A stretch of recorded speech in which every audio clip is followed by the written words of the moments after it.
Hello again, everybody. Zacatech is here, my Atakline, for this rare Thursday edition on January 28th, 2016. Really don't make those tech lines anymore, but I got to. A lot of news today. Let's kick this over to an album that's been in the works for so long, and it's finally out after many false starts. Rihanna finally released Anti today, exclusively on Tidal. Today, the regular version's out on Tidal right now, and the deluxe edition will be out tomorrow. Same song people who go to the Anti-Diary website, a site that made people want to get ready for the album. It is offering the album for free through Tidal on that site, only on Samsung devices. It's been a long winding road. It's been 4 long years since Rihanna's last album, which is untypical for Rihanna. When you look at her track record, she released 6 or 7 albums in 7 years or so. 2005, 6, 7, 8, 9, 10, 11, 12. 8 years, 7 albums in 8 years. But she's the longest break between albums. She released these singles, Bitch Better Have My Money, 5-4 Seconds, and of course the new one, 4-5 seconds. I said 5-4, it's 4-5. The new single, Walk. God, can we have to go back to doing We Found Love shit? Her new stuff is, I'm a diss track is, her new shit is horrid. We don't want gangsta! We want to have sex! We want to dance, bitch!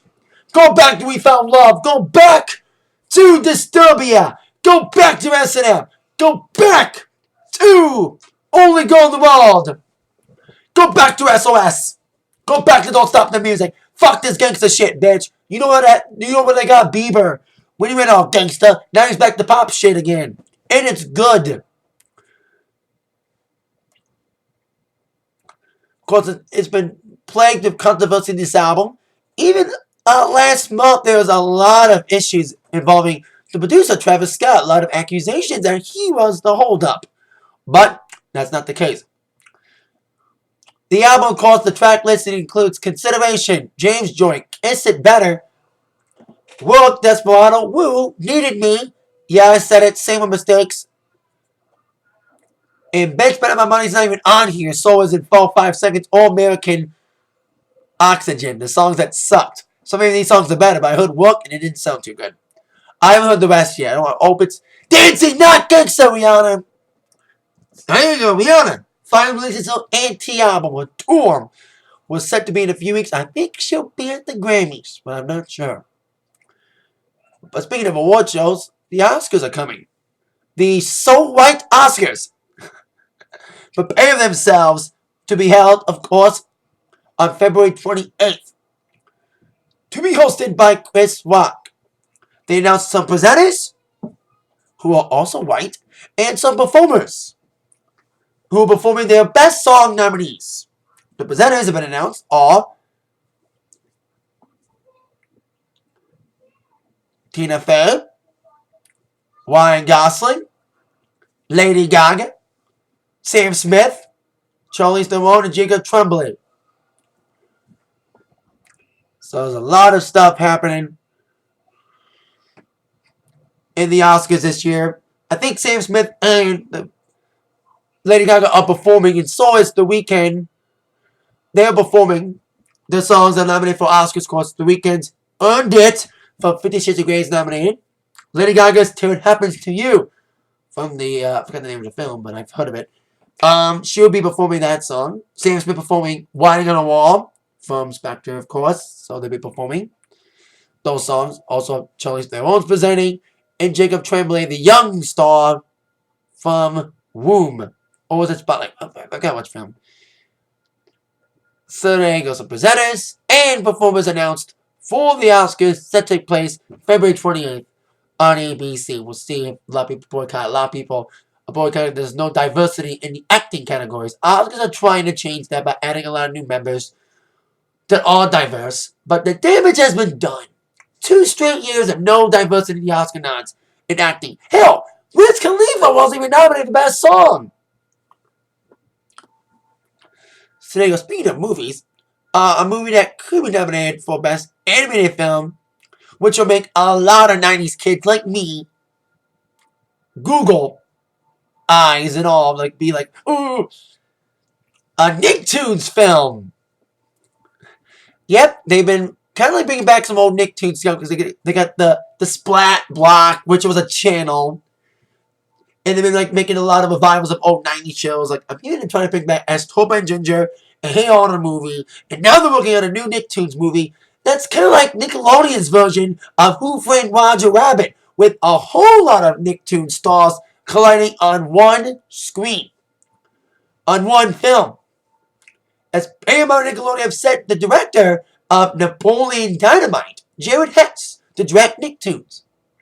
A feature he'll write with Jerusha Hess, his wife and writing partners. Not just a Napoleon Dynamite, but Nacho Libre, which I think was a Nickelodeon film. But it's very interesting. Ali Mendez, who works for Parent at Disruption Entertainment, the producers of the film, she basically, that's the idea. The biggest question is, what Nicktoons would be represented, what shows would be represented, and which stars would be included. If I were to guess what Nicktoons would be a star in this film, you gotta have the veterans, man. You gotta have Doug, you gotta have Skeeter, Patty Valentine, of course, the Rugrats crew, Tommy, Chucky. Be tough with Chucky because the voice of Chucky, the original voice, passed away last year. So it'd be tough to do that.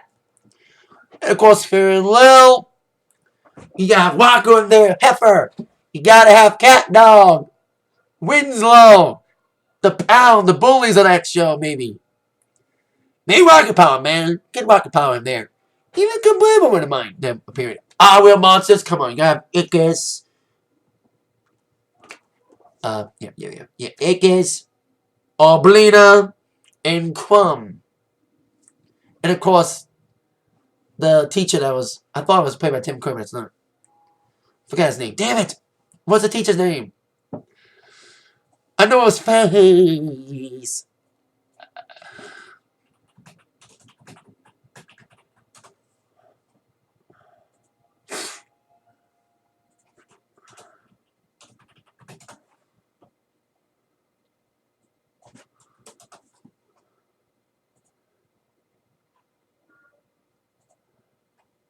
Oh, the Grumble! There you go. So I hope those guys are on there too. And a lot of Nickelodeon, man. Like I said, it's just like it's like nostalgia fest for my fellow. I was born in the 80s, but I was raised in the 90s. You know, Ren and Stimpy, come on, like all those characters.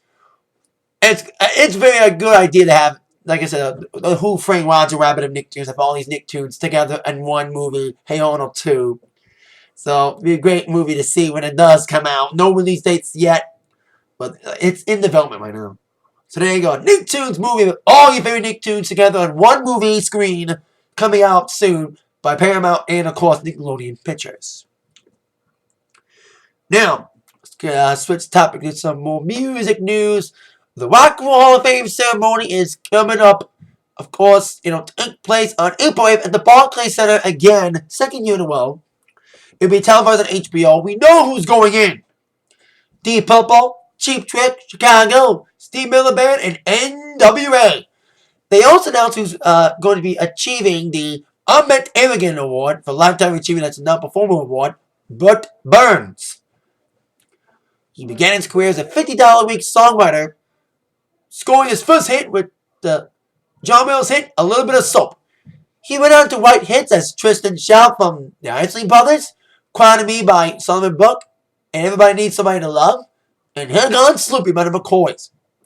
Now that they announced who's accepting the Non-Performer Award, we also know who's going to be making appearances. Although their specific participation has not been known, appearing in the Hall of Fame ceremony will be Lars Ulrich, Black Keys, and Rob Thomas. Now, we're guessing Lars Ulrich will have something to do with the induction of Deep Purple. He and his band have been very vocal about Deep Purple getting in the Hall of Fame. Hell, James Hetfield name-dropped Deep Purple to get in the Hall of Fame when Metallica got in 2009. So I would predict that Lars Ulrich would be involved in inducting Deep Purple in some way. Black Keys. Maybe they may have something to do with Steve Miller. Rob Thomas, I do not know what the heck he would do. If he's performing, a tribute to somebody, or inducting somebody. Well, like I said, we'll get probably Pacific participation on these performers and people later on as time goes on. The tickets for the Hall of Fame will go on sale next week, February 5th, next Friday. A pre-sale will take place February 1st on City's like the exclusive pre-sale card for everything, besides American Express. I have a MasterCard, and they never do pre-sales with MasterCard users, although Justin Timberlake did that once. So there you go. Michael Hall of Fame announcing some of their special guests. Pacific participation not known yet to be involved in the ceremony on April 8th at Barclays. Now on to a band who may not be in the Hall of Fame someday. Coldplay. We all know next week they're getting ready for the Superbowl halftime show with the guys that carry their asses, Beyonce and I think Bruno Mars. Of course, Coldplay is going back on the world this year for their first tour since the Milo Zailoto tour, because they didn't go on tour for the last album, A Sky Full of Stars. But A Head Full of Dreams tour will be going on.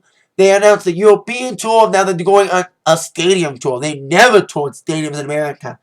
And they only announced seven stadium dates thus far for America. Maybe more to be announced. No Detroit. Not even a Canadian one. But the dates in cities, July 16th, the kickoff at MetLife Stadium in New York City. They'll also be performing at Soldier Field, Gillette Stadium in Boston, Lincoln Financial Field, Philly, Rose Bowl in LA, AT&T Stadium in Dallas, and they're in a separate show at the home of Super Bowl 50, Levi Stadium. So they're doing basically playing Levi Stadium twice. First time doing the halftime show and playing there again on September 3rd for their own headlining show. More dates to be announced, probably, because there's a lot of cities skipping. You know, Denver and of course no Detroit or no Toronto. And they haven't done a stadium, like I said, a stadium show in the U.S. So I'm intrigued to see if they do come to Detroit at all and where they would play. Obviously, they would probably Ford Field because all the stadiums, for the most part, are football stadiums. Even college football with the Rose Bowl. So there you go. Coldplay announcing their tour. Now, if you haven't noticed, I wear my Your Fire shirt. I am a big fan, or kind of was a big fan of The Apprentice. And Celebrity Apprentice, too. No matter what you think about Donald Trump running for president and his politics, I was a fan of his show, The Celebrity Apprentice. And as we all know, since he ran for president, he got dissed off and Arnold Schwartzenger would take a spot. We were already cringing when Arnold was out. I was like, it's not going to be the same. Well, I found out who's going to be his advisors and also the contestants for the first Arnold Celebrity Apprentice. No word on the air date, but they are going to be taping it. And let's get to the advisors. Obviously, keeping with the Apprentice theme of keeping it family, his son and former boyfriend of Miley Cyrus, Patrick Schwarzenegger, will be an advisor. And Warren Buffett's an advisor, too. Also, we have Steve Ballmer, Tyler Banks, and Jessica Alba. Now, I love those two. They're eye candy. But they're no Ivanka! You know what I mean? And they don't have the business smarts. Tyler Banks being an advisor? Honey, this is not America's Next Top Model. This is Apprentice, bitch. Different ballgame. So it's not going to be the same without Ivanka or Donald Jr. Or even George or Carolyn. That's how big of a fan I am of the show. I watched it since season 1. Now, I did try Martha Stewart's Apprentice. Didn't like it. I will give Arnold's Apprentice a try. The contestants, for the most part, hit and miss. Vince Neil was supposed to be on it, but they haven't confirmed him. But the contestants that are confirmed for Celebrity Apprentice are boxing champ Layla Ali, former Dance with the Stars champ Brooke Burke, football player Eric Dickerson, the comic comedian himself, yep, that's right, Boy George. Music stars have done well on the show, so have sports stars have done well in The Apprentice. Look at Bret Michaels, look at Trace Atkins. They've done well. And of course, the sports guys too. that have won the show as well and done pretty well. Then you got Matt Eisenman. Who is he, per se? I don't know who he is. I'm going to look him up. Matt Eisman. I think is his name. Yeah, Matt Eisman. He's a comedian.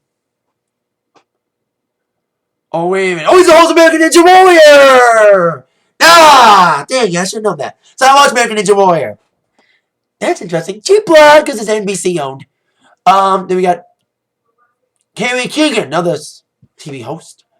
Former Queer Eye for the Straight Guy star. And former dancing contestant. Carson Creasley. Basketball star from the WNBA. Lisa Leslie.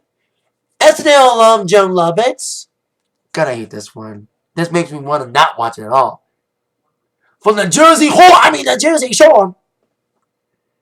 Snooki. Fuck that bitch. Hope she gets out the first week. I hate the Jersey Horse. There's like getting a Kardashian on that show. She's dumb as a rock.